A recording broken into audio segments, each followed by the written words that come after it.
Hey guys, what's up? All right. Double Deuce back. Welcome to my channel.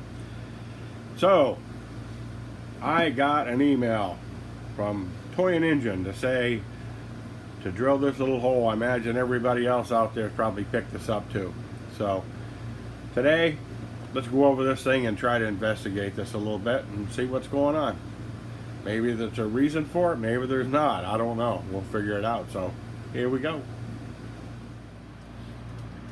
So in the email, it says to, let me move all this stuff out of the way and get this thing up here where everybody can see it.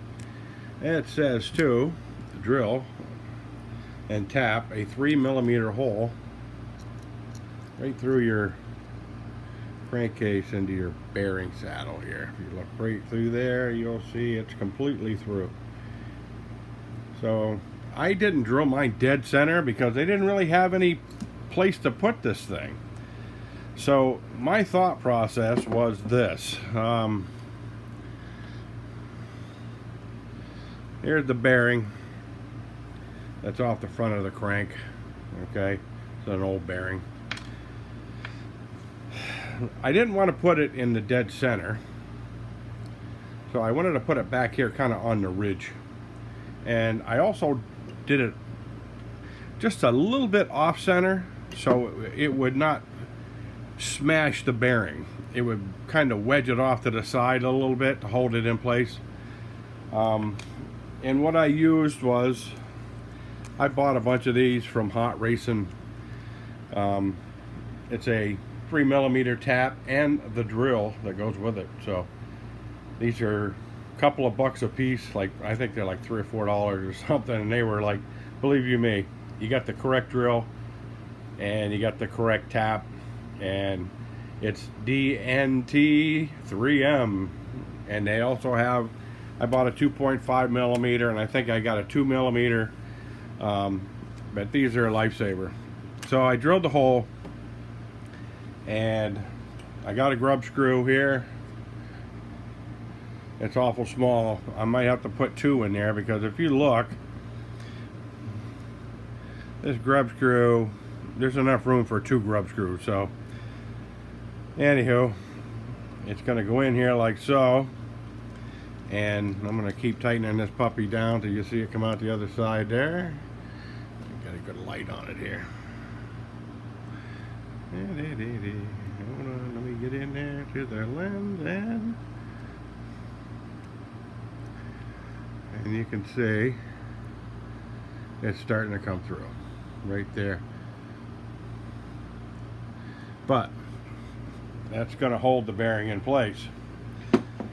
So I don't really understand. There's not much room for this thing to rock back and forth anyway.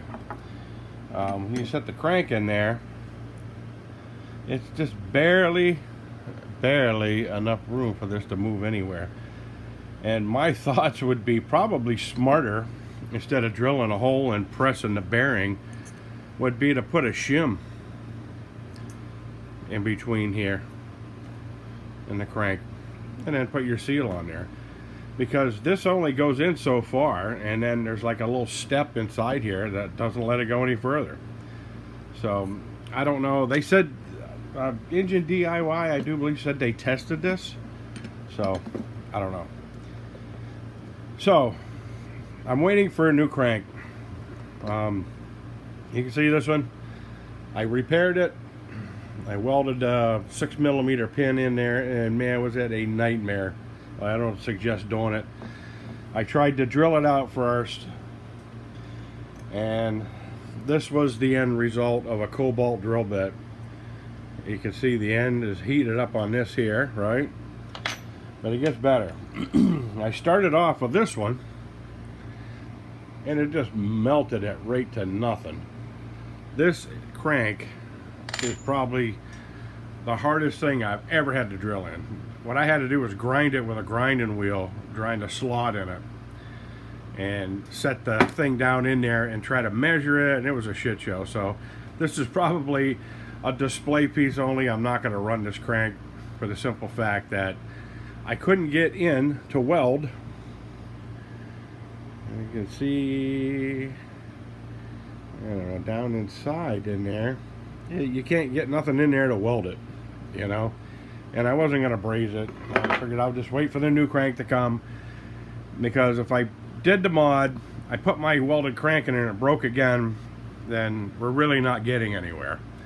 So I got two brand new cranks coming because I bought them. Not looking for nothing for free here. At this point in time, you know, we'll try their fix and see what happens. Now they said they couldn't, they've tried a center bearing, but because it walks back and forth, they said it doesn't do any good. So it must still break. I don't get it, but they're saying that the torsional movement of it running back and forth, and probably the vibration, they say it's jamming into the front at high speeds. Well, this one was idling. I just started it, and all my cranks have broken either during start or just right after start. So I don't know, what's your thoughts on that? But so, like I said, I got the grub screw hole in there. I'll get the new crank in, we'll get it together, and we'll try it out and see what happens. This will probably be a test engine from here on in, because I mean, if the crank, you know, if it works, it works. I mean, I'm trying to figure out how that will keep that from breaking. Now they say it's because it rubs into the crank. Well, you can see there was just barely a little mark there, and that was because it happened after it was broken. The crank was wobbling around and making a little mark in there. If it was hitting it enough to jam inside there, it would have really left a big recess in there, but there's hardly nothing. It's just a light little movement where it was basically me trying to get the crank out of it. And I don't know, I am puzzled to see how this is going to actually repair that, unless they're getting this crank rocking in the bearing or something. I don't know, because everything heats up. They say everything heats up at different rates, so maybe the case is heating up quicker than the bearing, and it's leaving a lot of slop for this thing to like move around. Maybe that's basically, I think, what, you know, I could translate out of what their findings were. But if it does on the front, how come it don't do it on the back? You know, like I don't know. And they say the axis of movement back and forth this way. I don't know. I don't get it. But so, like I say, I'm gonna try it and see what happens, and we're gonna do some run videos with this. And I'm not gonna be easy on it. I'll put it that way. I'm gonna just give it hell. You know what I mean? And see what happens. I'm gonna just, you know, it's gonna be balls out, boys, and we'll see if the fix works. If it works, I'll put it back in something, and I will do the fix on my my Skyline is benched over there for the same reason, because I don't want to break the crank in that thing. Now that still has the original first crank, the lighter colored one, the lighter brown one. It's never broken a crank. I don't get it. I ran it, you know what I mean, not crazy hard, but I ran it. Or this one here is it's the darker crank, it's the new one, and like I say, you can see it broke same place. But when they come in, I'll do it, and we'll have another video out of the thing running. So maybe we could catch it blowing up live on camera. I don't know. We'll see.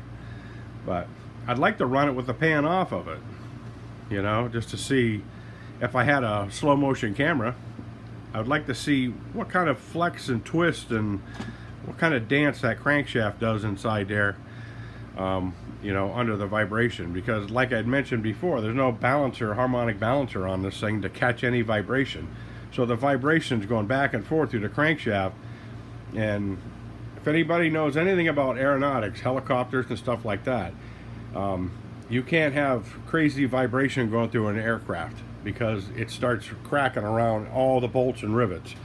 As like I say, for a hack fix over in Nam, my father and a couple of the other guys over there, they used to take a bolt, big long bolt like so, and they used to put a rubber grommet, a washer, rubber grommet, a washer, rubber grommet, a washer, rubber grommet, and then they would cap the end off a lock nut. So the vibration will go up and just run here and dissipate through this. It hadn't, you know, it had nowhere to stay and destroy anything. But like I say, you guys hope you're staying cool, because it's like 100 up here right now with a heat index. It's insanity. I couldn't even go to work today because I've been ready to drop like a stone. It's just the heat just affects me crazy like, and I'm the guy that loves Aruba.